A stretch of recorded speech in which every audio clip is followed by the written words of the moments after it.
Here we are. This is the second video of the Makita 6013BR. This is just the teardown or minor teardown and inspection. This drill is obviously in great condition, so it doesn't really need anything replaced. But we will take a look at the gears, take a quick look inside the wiring for people who may want to see the wiring. Let's go ahead and pull out these brushes. One of my deals with this is that it does use pretty small brushes. I'd like to give a good shout out to this Williams USA DS4 slot head screwdriver I picked up.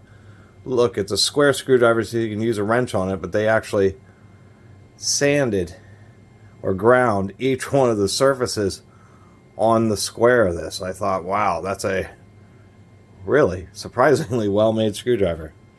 Anyway, we'll pull out these brushes. One thing you'll want to do is try to make sure that the brushes go in the same orientation that they came out. So that's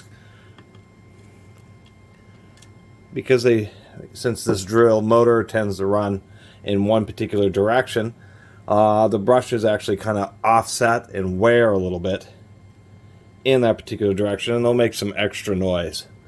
But you can see here that, well, I don't want this to fall down.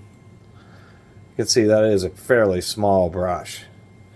Anyway, at least they made it fairly easy to deal with these brushes, since they're both externally accessible.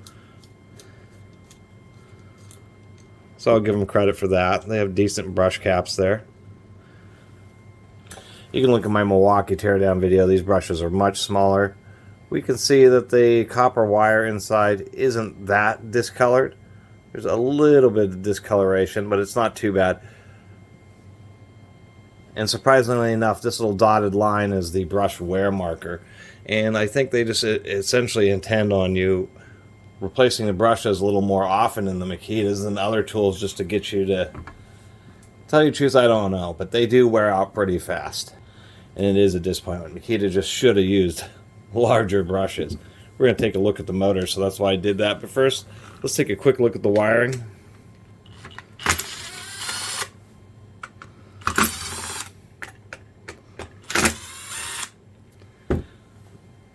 You want to be careful. This is, at least, for smaller brushes, they did use nuts. So you want to make sure that those don't fall out. But it's nice that they use steel nuts, because if the screws or anything strip out during service, you can just replace the screw and the nut. You're not, stripping out plastic. But we're going to pop this switch open just so people can see the wiring.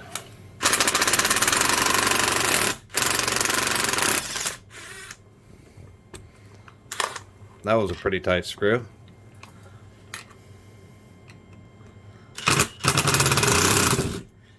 Oh, come on. Jeez.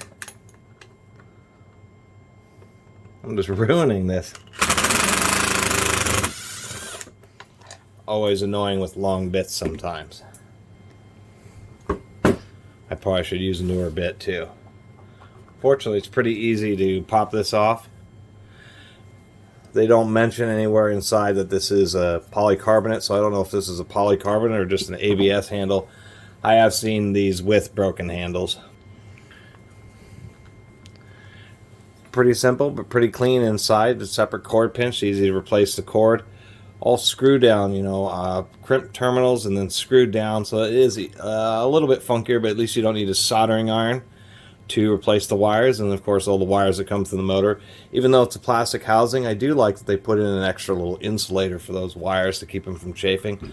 That's a nice little touch. One thing to note is that you do want to get these screws that clamp the two halves of the handle together so they are tight before you tighten these upper screws. And it's amazing when you turn the chuck of a drill how much of all that resistance you're feeling is just the brushes themselves. Pretty surprising. Anyway, let's go ahead and pop this gearbox open. I'm suspecting Makita isn't known for using a ton of grease in their tools, so we'll see about this.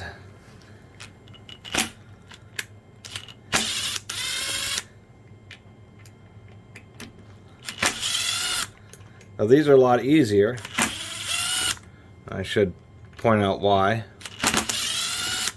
Polycarbonate's a much harder plastic than nylon, so you can actually get away with Oh, these just came out a lot easier than the handle screws. I'm surprised because a lot of times with the polycarbonate housings, they'll use machine thread screws, fine thread screws, just because the plastic's hard enough to deal with it.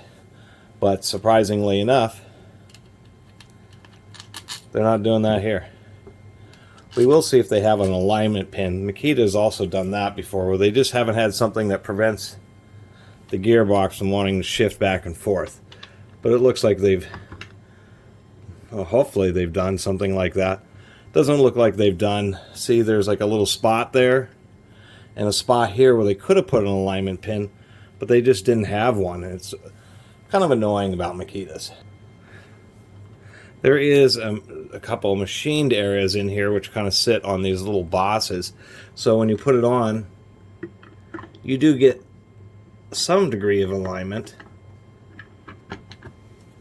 But there's still the ability for the gearbox to do this. And the reason that's an issue is when you service it, you don't always put it on exactly in the same position. And if this wobbles back and forth, the gears are rocking just a little bit and it causes them to wear out sooner. And something, you know, like in that Milwaukee, they have one, not so that it'll take the load. That's what the screws are for, preventing the gearbox from twisting under use. It's just to make sure that the gears stay straight. And wish Makita would be more into that. They just feel that the gears will last as long as they need to. Anyway, I'm trying to see if these, it does not look like the second stage is. It is. So both stages of these gears are helical. This one's kind of hard because it actually is rolling on a ball bearing on the front, because the helical gearing has a twist in it. It's kind of like screw threads. So the motor kind of wants to push this gear forward, and so they use a ball bearing on the front to kind of act to help deal with the thrust loads. Then they just use a washer because you only do reverse and intermittent. We can see that there are indeed pretty big gears in here, and fortunately enough, we can just barely see in there, they are using needle bearings. So it is all ball and needle bearing. And I guess on a final note, we might as well take a look at the motor. Surprisingly enough, that front diaphragm, usually that bearing's pretty stuck in there, but this time it wasn't. We can see they use this little thing. That's a cutout and then a little anti-vibration washer to actually make it easier to pull the bearings. And just some real light prying and you can just get that motor popped out of there. Or the armature, I should say. There's our little wind guard to channel the air. Looks like they got a little either that's the rubber seal that popped out of the bearing. I hope it's not. I think that's just an additional seal.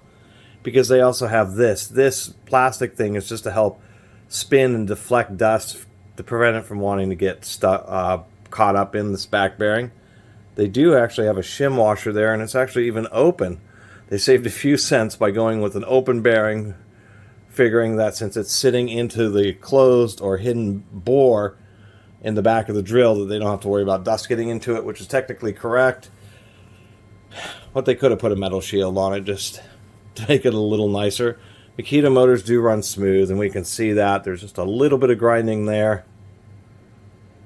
And just a little bit of shallow grinding there. So this motor was built very well balanced. It does have the cast aluminum fan. We can see that they did put some pretty heavy varnish, but they didn't put any like string wrapping around there or anything like that. They're not welded. They're just standard crimped connections. So the motor's nicely built and nicely balanced, but it could had a bit of extra protection for these wires. Even though they do have a heavy varnish, they're still kind of exposed. It would have been nice to see them maybe do some wrapping like they do on heavier duty motors. So talking about the gears, one, when you put screws in the plastic, run them backwards so you can find the original threads that they came out, because if you don't, and you'll know because it'll be really hard to screw in, you end up cutting new threads, which shreds up the plastic and weakens the hole a little bit. And in the situation where the gearbox doesn't really align, what you want to do, essentially get all the screws down close, and then just try to get it, centered.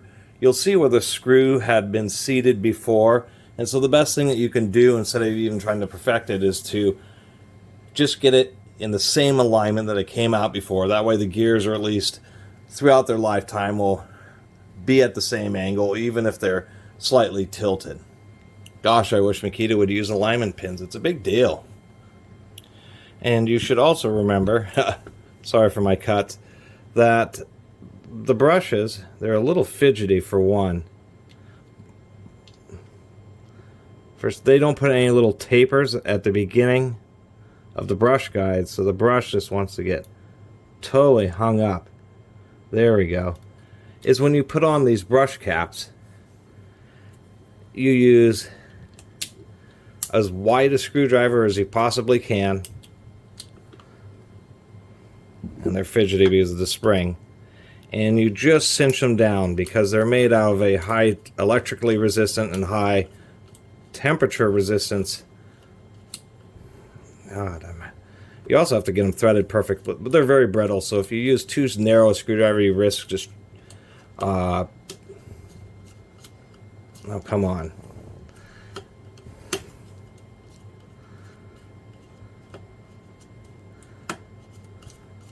There we go. They really don't, these don't want to go in, especially this lower one. So, and just the right amount of cinch. So anyway, there's my teardown inspection video.